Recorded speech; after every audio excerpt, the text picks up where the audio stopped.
Vamos a hablar de un tema de enorme interés para todas las personas, de todas las edades y condiciones socioeconómicas y culturales. Es más, me atrevo a afirmar que todos, en algún momento de nuestra vida, hemos enfrentado en alguna medida este padecimiento. Incluso hay quien lo tiene y padece todos los días. Y que cuando no se atiende adecuadamente, este padecimiento puede llegar a tener consecuencias muy negativas y daños muy severos a la salud. Vamos a hablar del estreñimiento.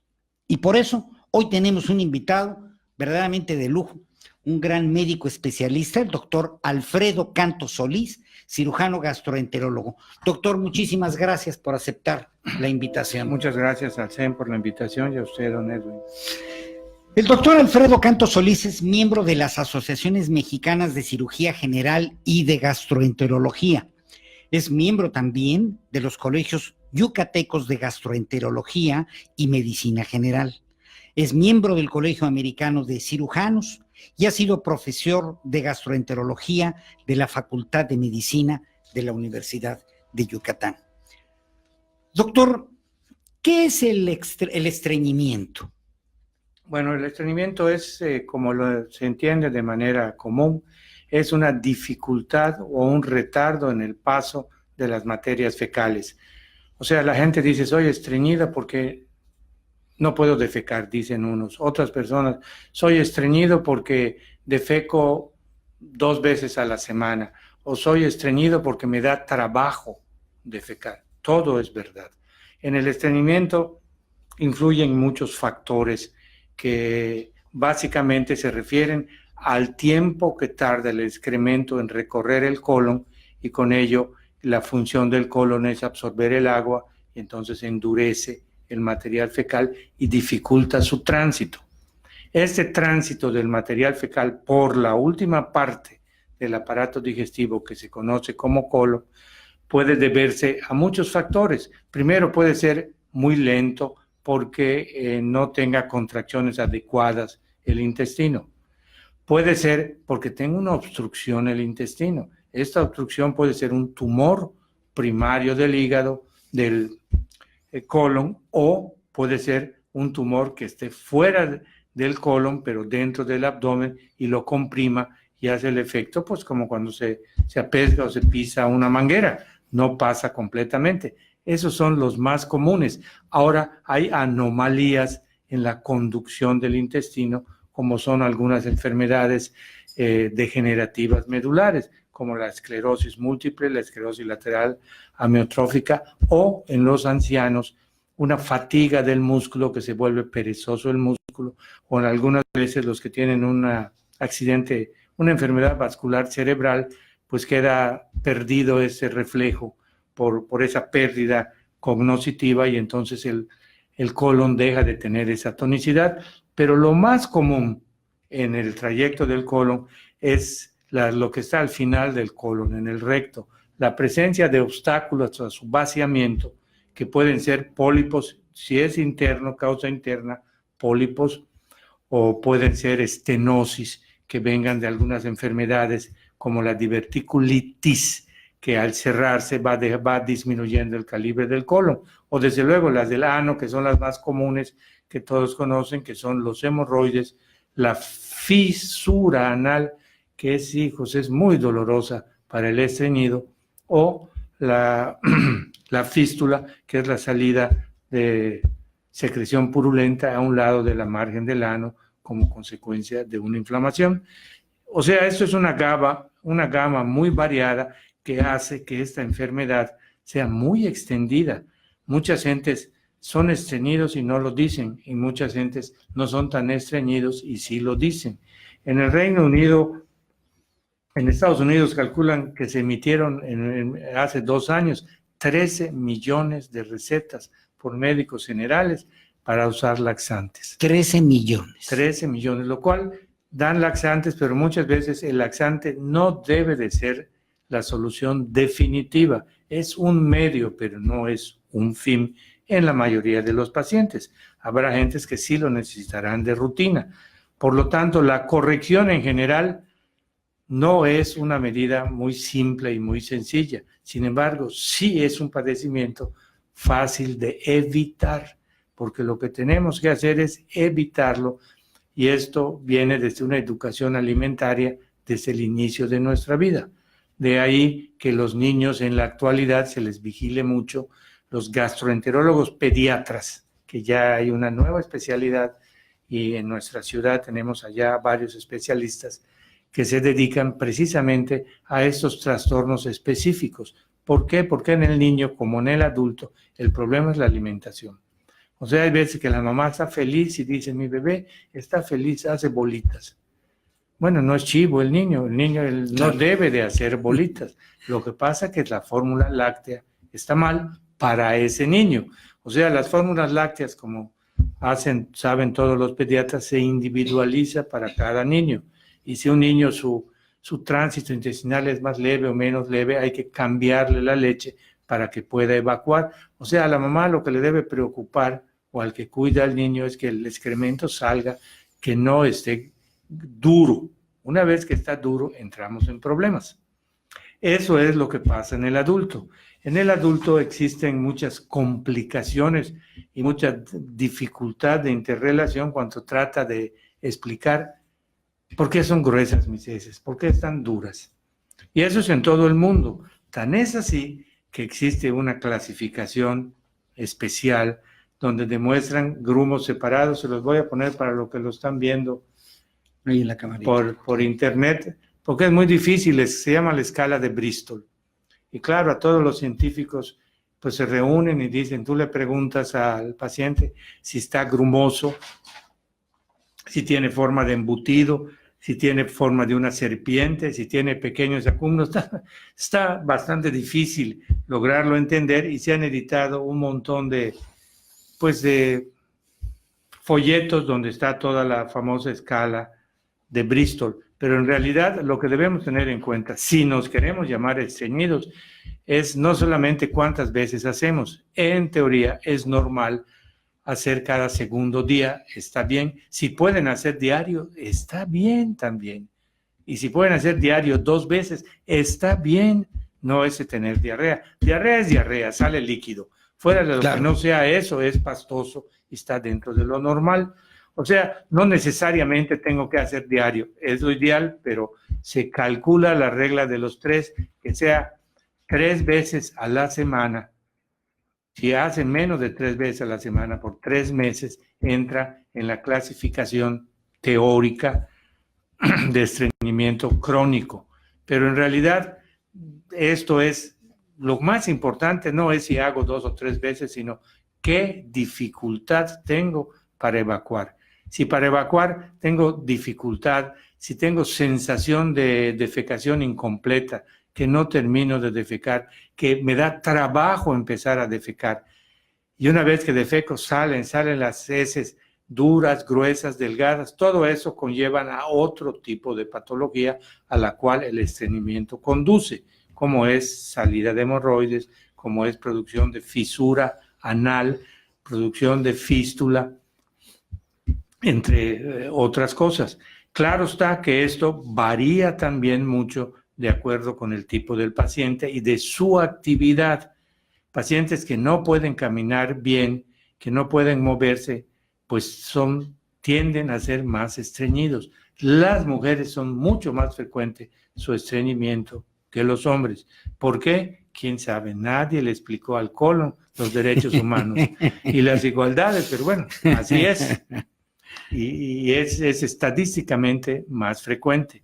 Entonces, si nosotros realmente queremos decir que soy estreñido, tenemos que tomar en cuenta la cantidad de heces, la dificultad para expulsar esas heces, las características de las heces.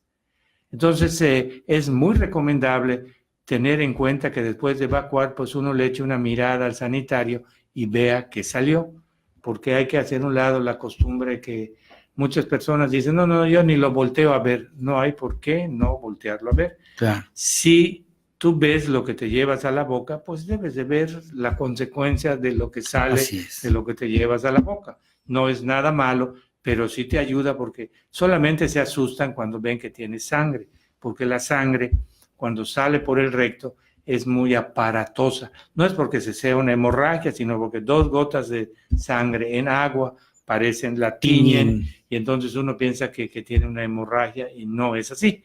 O algunas veces sí es, o tienen el dolor inmenso que produce unas heces fecales duras. ¿Por qué llegamos a eso? Si no hay las patologías agregadas, como le dije, que pueden ser la diabetes, la enfermedad de Parkinson, la esclerosis múltiple, bueno, hay muchas enfermedades de ese tipo que no viene al caso mencionar, que pues sí son causa de estreñimiento, o los medicamentos, gran cantidad de medicamentos, sobre todo los tranquilizantes, los tricíclicos, los antiparkinsonianos, producen estreñimiento.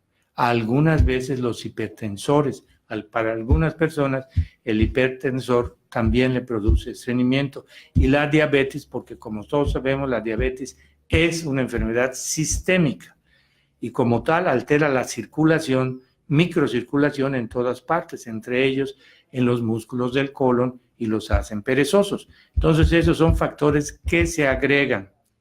Pero sabemos ahora, y en la actualidad está publicado y se dice en todos los congresos, que lo importante es la prevención a través de una alimentación. Esto no es invento, es producto de muchos años de investigación y que se han hecho investigaciones muy profundas porque es una enfermedad, es un mal, no voy a decir una enfermedad en sí, sino producto de nuestra época porque nuestra alimentación viene a ser mala. O sea, no nos alimentamos bien.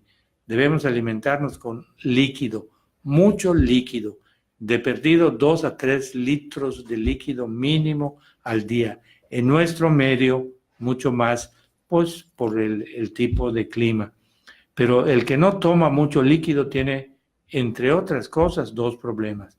Problemas en su riñón porque la orina es poca y problemas en el excremento, o sea, en sus excretas de inicio, porque es donde el organismo se protege al no estar teniendo suficiente líquido. Entonces, para empezar, hay que tomar suficiente agua. En segundo lugar, ingerir alimentos con fibra. Esto es el mejor tratamiento y la mejor recomendación. Todo lo que tenga fibra es de ayuda para evitar el estreñimiento y las consecuencias del estreñimiento. Porque eso que considerar que es muy elegante, que solo voy 2 veces por semana al baño, no es elegante, es dañino. Y no es malo ir al baño 2 o 3 veces al día. Por eso hay baño en todas partes. Claro. Porque esto se ha tratado de fomentar y de hablar de ello no es vergüenza, no da miedo, no debe ser objeto de anacronismo social o de discriminación por el hecho de tener la necesidad de defecar, que es una función totalmente natural. Otro problema que tenemos es la manera de defecar. En nuestra vida actual existe el llamado sanitario inglés. El sanitario inglés, pues evidentemente es el que todos tienen en su casa, es muy cómodo y muy funcional, pero se ha demostrado que no es el ideal por la posición que tiene al estar sentado. Cerramos un poco el ángulo sigmoideo colónico rectal y entonces se eleva los elevadores del ano, modifican la curvatura y es una dificultad para poder evacuar.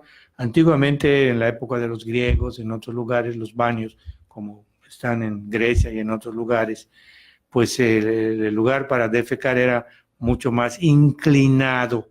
La gente no estaba sentada, sino estaba literalmente agachada y entonces por eso pueden... Como en cuclillas. En cuclillas, inclinados hacia abajo, y entonces pueden evacuar muchísimo mejor. Eso está probadísimo porque hay estudios realizados a través del esfínter anal, hay pruebas que se hacen de manometría anal para una serie de padecimientos que no es tema de esto, muy complicados, que inclusive hay una radiografía que se llama defecografía, que le pasan contraste y uno lo defeca y le dibuja el colon. Y hay otros que se pasa un balón y la prueba es expulsar el balón inflado. O sea, un montón de cosas, ¿no? O sea, no es invento. El hecho de que uno se debe sentar en el sanitario inglés y en lugar de estar leyendo o estar plantado o estar oyendo o viendo hoy el celular, se debe de inclinar el abdomen, tratar de pegarlo a sus rodillas y estar inclinado. Y si el sanitario es muy alto para la longitud de sus piernas, pueden ponerse un banquito, un pequeño banco que levante 10, 15 centímetros de madera, se debe de tener en los baños, lo ponen los pies y entonces queda más inclinado y al defecar e inclinarse hacia adelante, hacen la posición de cuclilla y le ayuda a defecar de manera fisiológica, sin pujar. Todo el que tiene que pujar, tiene que hacer esfuerzo, ya entra a la categoría de estreñido. ¿Por qué está estreñido? Ya es lo que hay que averiguar. ¿Tiene una enfermedad sistémica?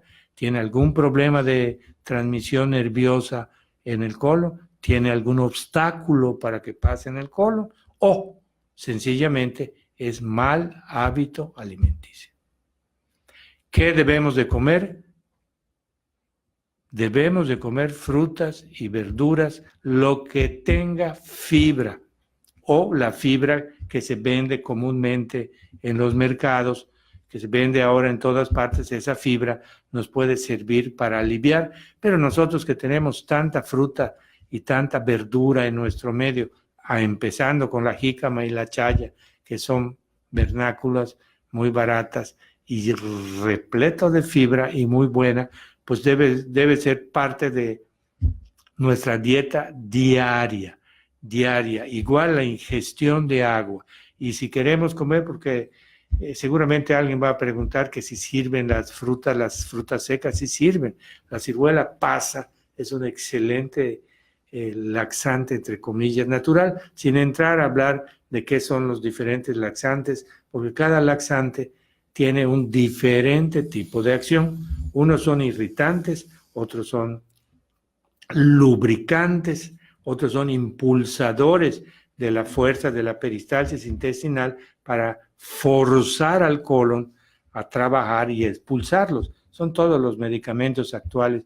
Hay hasta ahora unos muy sofisticados y muy buenos que ayudan a este tipo de defecación y que son para usar en determinados pacientes previo estudio y valoración por su médico.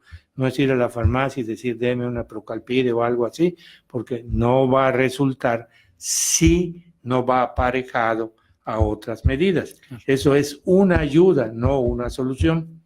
Y también seguramente estarán preguntándose el enema. El enema evacuante fue la solución muchos años. Dar un lavado como se hacía antes, se tenía su irrigador, su tubo y se disolvía. Le ponían desde aceite, jabón, a un litro y medio de agua tibia, porque todo lo que se mete al recto tiene que estar tibio. Si lo meten frío, pueden ocasionar un reflejo vagal que produce desmayos y molestias por el cambio brusco de temperatura. Por eso la temperatura rectal es muy tomada en los niños y no en los adultos, porque pues se van a acostumbrar. Bueno, pues a lo mejor no, pero de cualquier manera por eso se hace, ¿no? Pero eso es lo que debemos de tener cuidado, y el laxante en sí está indicado cuando su médico se lo dice como una solución pasajera, porque si las personas empiezan a usar el lavado de colon muy seguido, ¿qué es lo que va a pasar? El colon, como todo ser, como pasa en todas las cosas de la vida, si no lo hacemos trabajar, se vuelve perezoso y con el tiempo se vuelve más grande y hace un megacolon, pues porque le estamos haciendo su trabajo. Al mismo tiempo, si lo usamos un estimulante del peristaltismo, unos llamados prokinéticos, también estamos abusando de él, porque va a llegar un momento en que cada día va a necesitar mayor dosis. O algunas veces lo que está pasando en el colon es que se contrae una parte, brinca otra parte y se vuelve a contraer otra, que es lo que pasa en el síndrome de intestino irritable, que ahora se le llama síndrome de intestino irritable con estreñimiento. Ya le pusimos nombre y apellido. Es el intestino irritable con estreñimiento, porque hay intestino irritable con diarrea, que es el lado opuesto, pero ambas, el estreñimiento y la diarrea, son consecuencias del síndrome de intestino irritable. Ello nos lleva a que otro de los tratamientos que se está usando mucho en la actualidad para ese tipo de padecimientos del colon es mejorar la biota intestinal, que la biota intestinal es un mundo que tenemos dentro de nuestro colon todos nosotros. Es un mundo en donde viven millones de bacterias, conviven e interactúan entre sí esas millones de bacterias y actúan también con el huésped que los recibe. Es un universo, pesa como 1,5 kilos, 1,3 kilos, o sea que de nuestro peso 1,3 kilos es agregado. Y son bacterias. Son bacterias y, bueno, le llamo bacterias, son seres vivos, muy complicados, organismos que están allá. Entonces ahora sabemos que estos se dañan, los dañamos con las comidas, con los químicos, con los condimentos, etcétera, se daña y esto se desequilibra y altera mucho la absorción de lo que queda en el colon. Por eso hay una especialidad actual que actúa entre la microbiota y el cerebro. Y por eso dicen que si regularizamos la microbiota, evitaremos algunas enfermedades porque pararíamos su absorción tóxica a nivel del colon y esta interacción pues será muy beneficiosa. Los probióticos se están usando mucho. Mucha gente no los acepta, muchos sí los aceptan. Y desde luego yo creo que en mi particular opinión, pues ningún medicamento es la panacea. No todos los medicamentos son buenos ni son malos. Es cuestión de su utilización adecuada en el momento adecuado. Pero el probiótico viene a ser para este tipo de padecimientos del colon, pues de mucha ayuda. Es otro de los factores que contribuyen a evitar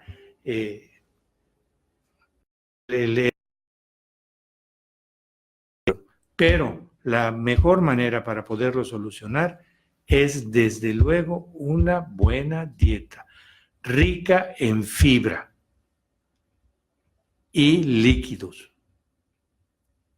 Existe también en los pacientes grandes que ya tienen una atonía muy importante del colon por efectos de la edad y los cambios degenerativos, que viene lo que se llama impacto fecal, que es la aglomeración de material fecal al final de la ámpula rectal y casi en el ano, y ahí mientras más tiempo estén en el colon les toma agua y se endurecen.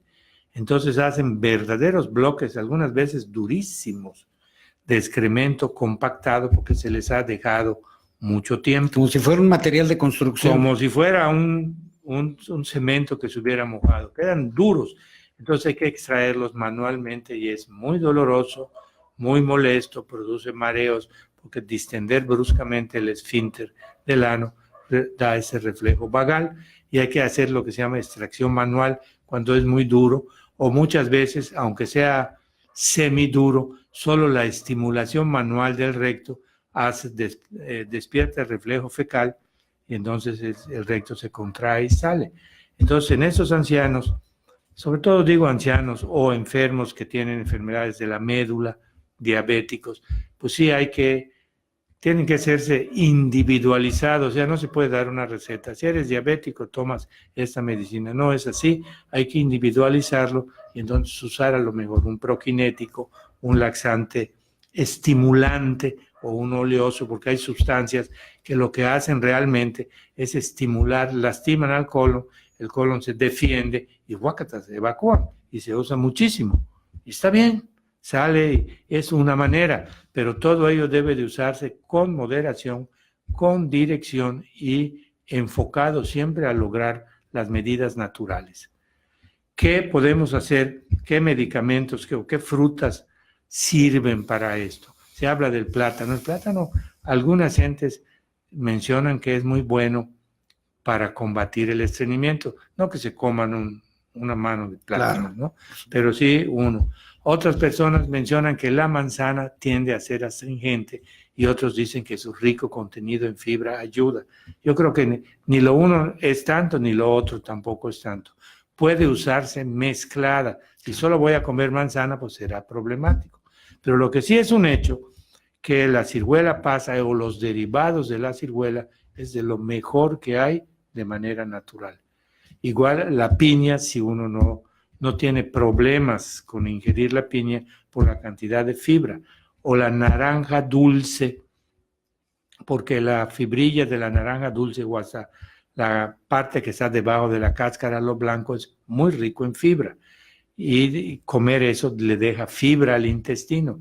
Y lo mismo es con la jícama, lo mismo es la calabaza, el chayote, la zanahoria, las verduras en sí. Aunque mucha gente también, como vuelvo a lo mismo, es personal, porque muchos comen mucha verdura y generan mucho gas. Y entonces, pues estar siendo un gaseoso, pues es un poco desagradable socialmente, ¿no? No es nada agradable, pero bueno. Son efectos que si eso es así, pues hay que cambiar y buscar a otros. Y médicamente, pues existen la gran variedad de este tipo de laxantes llamados de volumen, que lo único que hacen es dentro del colon aumentar el volumen de las heces fecales. Al aumentar el volumen, estimulan la contracción del colon, entonces el colon se contrae, hace su función y elimina tempranamente las heces.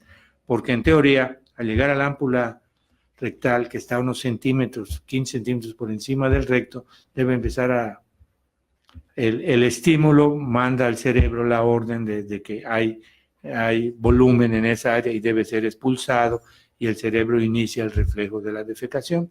Cuando ese reflejo se pierde, que es lo que pasa en los ancianos o en los que tienen enfermedad vascular cerebral, pues hay que ver algunas medidas que pueda evacuar diario, ¿no? Porque pues de una manera, y si es necesario tener que dar laxante, pues habrá que darle un laxante, porque pues no es lo ideal, pero es lo que ese paciente ameritaría. Existe una creencia de que el colon es lo sucio, que es lo malo, que es lo feo y que debe de lavarse. Y la gente dice que si me lavan el colon, me sacan las toxinas. Eso no es cierto.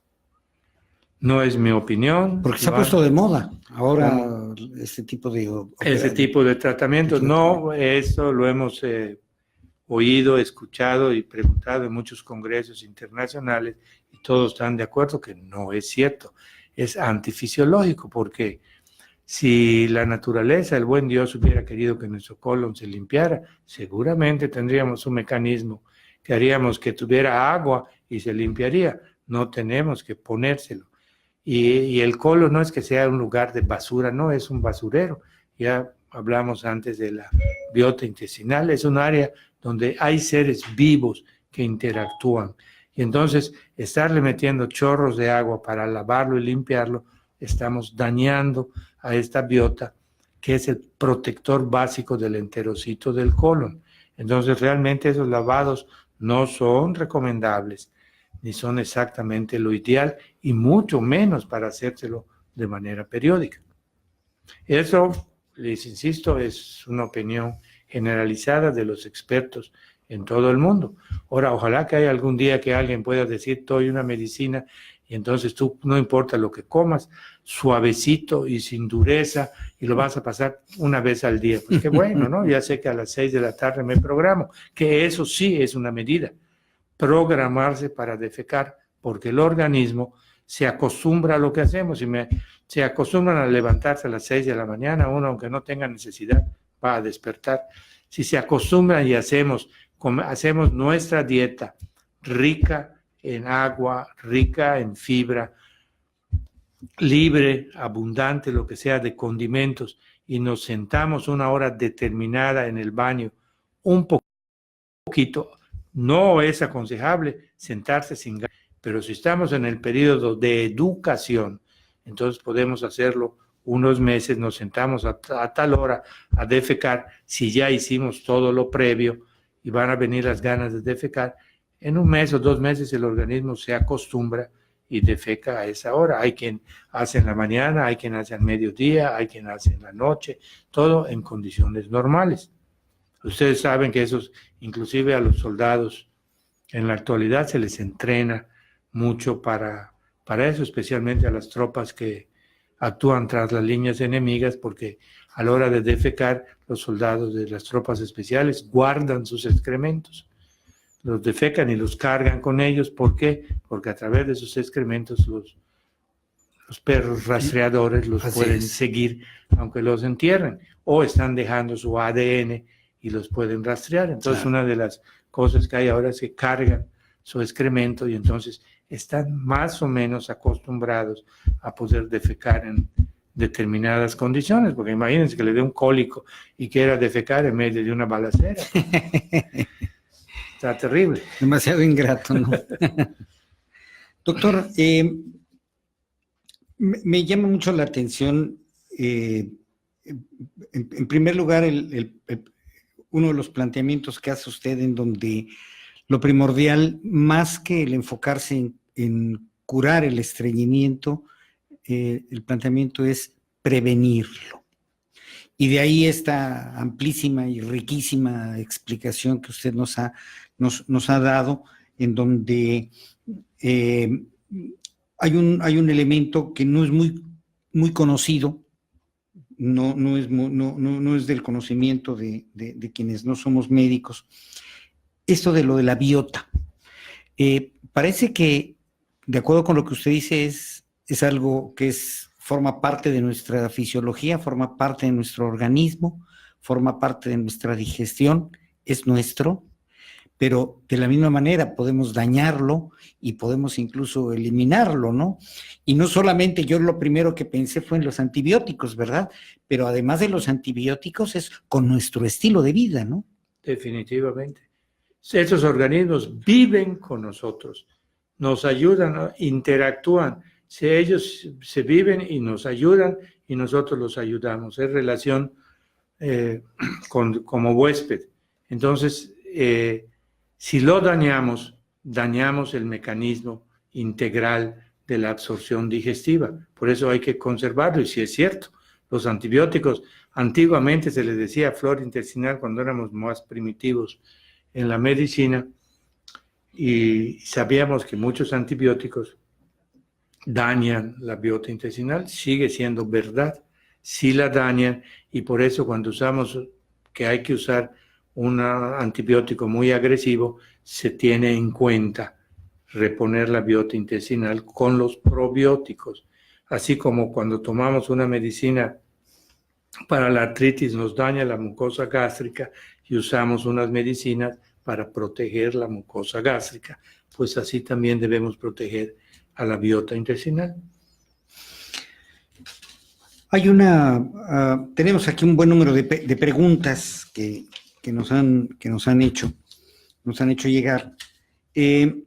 Una de ellas es, sobre todo en nuestro medio, se dice que el maíz es parte de nuestra cultura, pero también el pan. Hay quien presume de ser panero y no trigo. El trigo.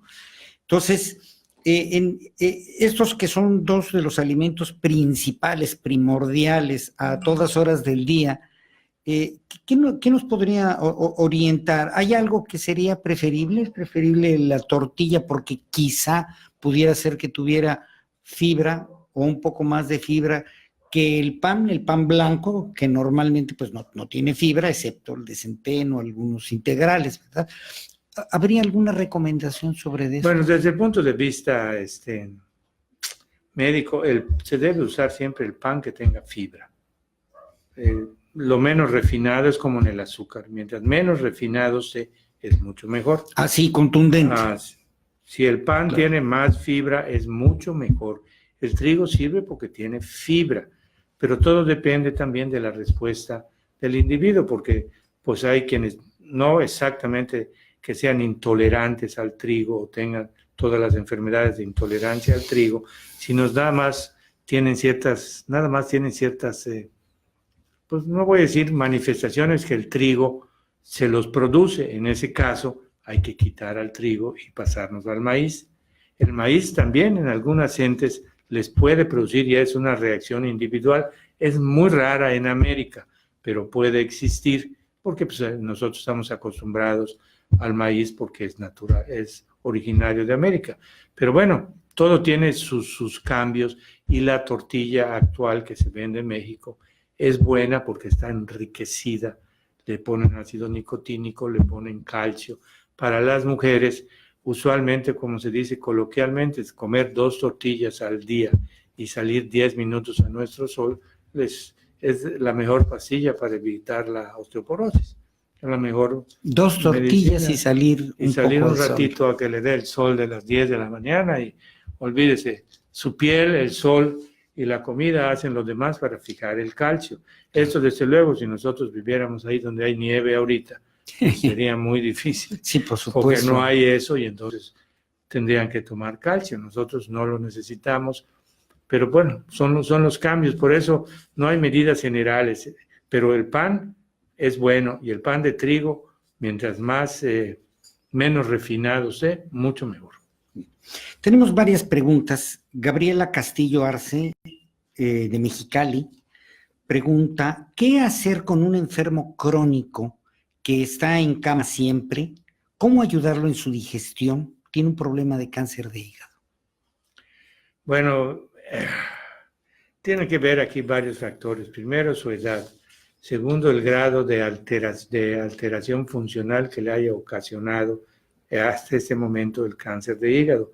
Si el tumor de hígado no está comprimiendo el colon y está haciendo una compresión por tumor externo, pues es muy poco lo que hay que hacer. Si el paciente está controlado, está razonablemente bien y está en cama, lo único que hay que hacer es tener una dieta bastante rica en líquidos y darle mucha fibra. Y en caso de que aún con toda la fibra no salga el material fecal, entonces sí, a lo mejor sería útil darle un estimulante del recto, ya sea por vía de supositorios, que pueda despertar el reflejo, o en último caso, los pequeños enemas que ahora se venden unos frasquitos muy pequeños que tienen unas sustancias especiales, unos fosfatos, fosforados, y entonces le dan un lavado con... Pues solo eso es como una perilla y eso le ayuda a quitar el tapón que está abajo y puede evacuar. Y si vamos a hacer perezoso al colon, bueno, no importa. Claro, más en esas circunstancias. En esas condiciones ya eso no importa. Claro. El licenciado Javier Vargas, de acá de Mérida, Yucatán, de manera muy directa pregunta, ¿cuáles son los alimentos que más estreñen y cuáles los que más ayudan al tránsito en el intestino? Esto es muy personal, es decir, no podemos estigmatizar este estreña y este otro no.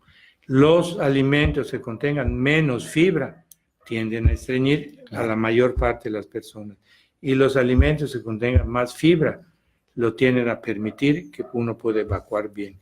Usualmente hay gente que dice que la manzana le estreñe, es personal. Claro. Perfecto. En cambio le digo, pues no, pues coman pera, o coman papaya, o coman melón, que tienen fibra y no le tiende a ser estreñido. El punto entonces es la fibra. La fibra. Ese es el elemento central. La cantidad de fibra que enfocarse. tiene, y es donde debemos enfocarnos, y la respuesta individual. Porque si solo así tan cortante, no es tan así, porque deben haber otros factores agregados. Claro. Y ese factor agregado al estreñimiento siempre es la falta de líquido, o casi siempre, La salvo fibra que sea un y la diabético, hidratación, el líquido es clave. es la clave. Muy bien. El señor Ángel Briceño, de Puebla, pregunta, ¿el estrés, la ansiedad, puede afectar la digestión? ¿Pueden estreñir? Totalmente. Uy. El estrés es uno de los factores que más afecta a todo el aparato. Bueno, afecta a todos los aparatos, pero hablando del aparato digestivo y del colon, modifica su absorción. El estrés le puede producir diarrea o le puede producir estreñimiento, así como le puede decir excitación o le puede producir somnolencia. Y lo peor del estrés es la medicación que le damos. Todos los tricíclicos, tranquilizantes y derivados tienden a paralizar el colon en la mayoría de las veces. O sea, si tenemos que usar eso, entonces habrá que usar algún estimulante de la función del colon, ya sea por medio de medicinas o aumentar la ingesta para tratar de hacerlo por la vía normal, porque sí, estos medicamentos, como en el Parkinson, por ejemplo, tienden a producir estreñimiento. Muchas personas les preocupa las consecuencias del estreñimiento, que ahorita vamos a verlas más adelante, pero con todo lo que usted nos ha dicho, principalmente el mensaje que usted nos da es que es más un efecto, el estreñimimiento, que una causa de problemas, ¿no? Claro. Todo claro. lo que nos está refiriendo. Sí, es una causa, es causa el nada estrés, más la falta de cuando fibra, es una la falta de enfermedad, agua, cuando claro, lo estamos produciendo por claro. una enfermedad orgánica. Entonces ya es otra cosa. Elena Pulido de Querétaro le pregunta a usted, doctor, ¿el estreñimiento puede provocar cáncer de colon? Muy buena pregunta y muy difícil de poderla definir porque antes se mencionaba mucho y se le asociaba como causa del colon, de cáncer de colon. Ha quedado como una cosa probable. No quiere decir que todos los estreñidos vayan a tener cáncer de colon, eso no es cierto, pero puede ser un factor más desencadenante. Si uno tiene el factor genético, la ingestión de alimentos cancerígenos, el tabaco, etcétera, el ser estreñido pudiera ser un factor más. Pero no quiero que se malinterprete y digan, si eres estreñido, vas a tener cáncer de colon. No, eso no es así. Qué bueno que lo precisa, porque sí es muy común esa creencia. Muy bien. Jorge Escamilla Peña, de San Cristóbal de las Casas, Chiapas. Las evacuaciones de manera normal, ¿cuántas deben de ser al día? Y pone 2 ejemplos. ¿Una vez cada 2 días o 2 veces cada día? De alguna manera ya lo respondió usted. Sí, ya tenemos más de 2 y menos de 3, pero en realidad el que haga todos los días, si hace blando o formado, está bien. El chiste es que no haga todos los días. El que hace todos los días, duro, con pujo y fuerza y dificultad para evacuar, es estreñido. El que hace 3 veces al día suave no es estreñido. Evelia de la Luz, de Juchitán, ¿es cierto que el plátano provoca estreñimiento? Hay frutas que estreñen, de alguna manera también ya Sí, usted sí, el plátano ya hablamos de él allá, no es, vuelvo a decir, no, usualmente se usa para combatir el estreñimiento, pero bueno, puede tener efecto también la cantidad contradictorio usted, ¿no? con algunas personas si se lo produzca, eso es Claro. causa-efecto, pero el plátano es muy bueno, es un gran liberador de serotonina, de energía, se usa para combatir para combatir la debilidad, el estrés, es un gran alimento. De acá de Campeche, Carmeluz Alvarado Pech, ¿es correcto darle ciruelas pasas a los niños y adultos para evitar el estreñimiento? Usted ya mencionó. Si tienen, sí, ya hablamos de eso, si lo tienen, sí. Y yo he escuchado, aprovechando esta pregunta, que para los bebés se les podría dar el agua de ciruela, o sea, el líquido en donde estuvieron o donde sirvió, a un bebé, a un recién nacido, hablo de 1 mes, 2 meses, ¿podría dársele si está tomando fórmula? Depende si está estreñido o no. Sí, con un problema de estreñimiento. Si está estreñido, pues se pueden usar, pero lo ideal sería que lo vea su médico y corrija la fórmula láctea. La fórmula que usted señalaba. Corrigiendo la fórmula láctea, pues ya lo pueden ver adecuadamente y en base a lo que le estén dando que sea indispensable, se decidirá o no agregarle un laxante. Vamos a llamarle laxante natural, aunque no es un laxante. Mira, aquí en esta pregunta de Ileana, de aquí de Mérida, un bebé recién nacido que no pudo tomar leche materna, solo fórmula, pero se estreñe mucho, ¿qué se debe hacer o darle? La fórmula. Cambiar la fórmula. Y para esto tiene que ir con su especialista, con su pediatra. Cambiar la fórmula y buscar cuál es la que es la adecuada para él. ¿Qué combinación? Se recomienda mucho el té de hierbabuena como base para preparar una fórmula láctea para bebés, para que no les caiga mal la leche. ¿Es bueno para evitar el estreñimiento y que les caiga bien la leche? El hecho que le caiga bien o mal la leche en sí no tiene que ver con el estreñimiento, porque la leche el niño la va a metabolizar adecuadamente. Si el niño es estreñido hay que cambiar la fórmula y agregarle, independientemente de darle o no el té de hierbabuena, pues eso no le va a perjudicar, pero no, lo uno no No soluciona es la lo otro. solución. Muy bien, pues respuesta a Iris Méndez de Valladolid, Yucatán. Fernando Cabrera de Playa del Carmen, Quintana Roo. Si tomar aceite de oliva, cucharadas de aceite de oliva, puede resolver el problema del estreñimiento. No lo resuelve. Si se toma aceite, lo único que está haciendo es laxarse, como antes se laxaban tomando aceite de resino. Claro. O sea, el aceite de oliva es más sabroso, pero le está dando un laxante y no está solucionando el estreñimiento. O sea, si se toma un buen botellón de aceite de oliva, lo que está haciendo es aceitando el intestino, literalmente un poco de irritación, que es lo que va a salir todo, pero no hemos arreglado el problema. Claro. El problema es por qué llegó a estar estreñido. O sea, Claro. no es la solución. Es enfocarse precisamente A la en las causa, causas, no al efecto. y lo que se ha hablado en términos de lo que es la fibra, lo que es el agua y las condiciones muy particulares de él, ¿verdad? Bien. Tenemos aquí el yogurt, las bebidas con ciruela pasa. Voy a mencionar una marca, porque es muy común y la dicen de manera muy precisa, el Yakult. Evitan el estreñimiento con estas, ya no en la farmacia, porque si uno va a una farmacia, doctor, bueno, la persona que está atendiendo puede recomendar más medicamentos que los que podría recomendar un médico, eso de seguro. Y si va uno al súper, también hay una cantidad ya de bebidas lácteas relacionadas con el problema de las cuestiones de la digestión. ¿Con esto se puede evitar el estreñimiento? Se puede ayudar, pero vuelvo a insistir, no es lo único. Ayuda mucho el yogur con la ciruela pasa si lo acompañamos de dieta con fibra, si lo acompañamos con bastante líquido, si lo acompañamos con buenos hábitos para defecar. O sea, un solo factor, una sola medicina, ojalá lo existiera. Tomas una pastilla, ciruela pasa o agua bendita y con eso se corrigió, pues se corrigió. No, pero claro, no es así, sino son varios factores, pero desde luego no es malo, ¿eh? Muy bien. Doctor, tenemos una pregunta más.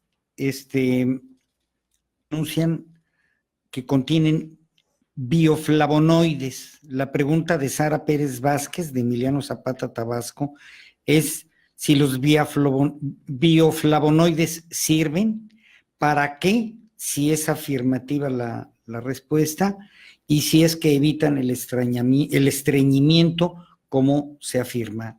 No es que eviten el estreñimiento, ayudan a combatir el estreñimiento, pero vuelvo a insistir, tienen que agregarse los otros factores. Y los bioflavonoides sí sirven, son un complemento alimenticio y ayudan en general al estado nutricional. No son una panacea, no le van a mejorar, ni lo van a curar, ni a hacer eterno, pero sí son buenos. Claro, no tomados en exceso. Bien. Doctor, nos quedan 2 minutos y quisiéramos aprovecharlos para que nos pudiera dar de alguna manera las conclusiones de de esta cátedra que nos ha dado, porque la verdad eso es lo que ha sido sobre este tema. En realidad el estreñimiento debemos combatirlo con medidas preventivas, evitarlo mientras sea el estreñimiento causado por la alimentación, que es la mayor causa del estreñimiento crónico. Si tiene otras causas, que es la diabetes, por ejemplo, el Parkinson, etcétera, pues deben de controlarse y entonces hay que usar otras medidas para poder ayudar y compensar lo que se está bloqueando por la enfermedad primaria. Y para eso hay una infinidad de medicinas, eso ya estamos hablando del que está enfermo y tiene estreñimiento. Pero si tomamos el estreñimiento como un mal común, no como una enfermedad generalizada, lo único que tenemos que hacer es prevención, es alimentación adecuada, evitar hasta donde sea posible el exceso de comidas irritantes, que es muy importante también, y ingerir mucha agua y mucha fibra. Las comidas irritantes son prácticamente una constante en la mayor parte de las dietas de los adolescentes, de los jóvenes, de los adultos, de la mayor parte de la población. E incluso hay hasta la presunción de alguien que se come 2 chiles habaneros o 3, o el que se toma una salsa de estas tremendamente condimentadas, Tabasco y todas estas. Aparte de la molestia que pudiera dar a la digestión, ¿hay alguna otra consecuencia, algunas otras consecuencias que podría dar este elemento? Sí puede, si el individuo lo tolera bien, pues no será por mucho tiempo. Es una cosa muy personal, pero en general, el que lo come así es porque lo tolera o porque realmente tiene cierto grado de masoquismo y le gusta el dolor y la molestia, porque lastima la faringe, lastima el estómago y desde luego lastima el recto, no como estreñimiento, muchas veces produce diarrea, porque como todos dicen, el chile paga impuesto a la salida, desde luego. Así es que eso pues es muy personal y hay que tenerlo muy en cuenta, ¿no? Nada más como una medida general. O sea, si uno lo quiere comer eventualmente, está bien. Hacer de eso una rutina alimentaria es lo malo. El alimento que comemos diario debe ser bueno, debe ser saludable, debe ser paladable y debe estar con nutrientes. Eventualmente podemos darnos el lujo de comer cuando podemos alguna otra cosa que así sea, y casi siempre vamos a saber que si como determinadas cosas voy a tener náuseas en la noche, voy a tener distensión abdominal, voy a tener eructos, voy a tener gases o voy a tener estreñimiento. Entonces, si sabemos todo eso, podemos tomar las precauciones. Se habla también, yo lo he escuchado, que hay niños que pues en teoría no deberían de tener grandes problemas de estreñimiento, pero como usted dice, la dieta, ¿verdad? Lo que comen, lo que hacen y lo que comen, con una ingestión muy grande de comida chatarra, pues va en la misma línea de lo que usted nos está diciendo, ¿no? Porque no solamente es lo que va a irritar toda esta gran cantidad de sustancias que les ponen de saborizantes y conservadores, sino además la base, ¿no? Que finalmente son harinas, ¿verdad? Se van a empastar en el colon. Exactamente, y no van a absorber el agua. Sí, muchas de esa comida chatarra produce estreñimiento. Muy bien.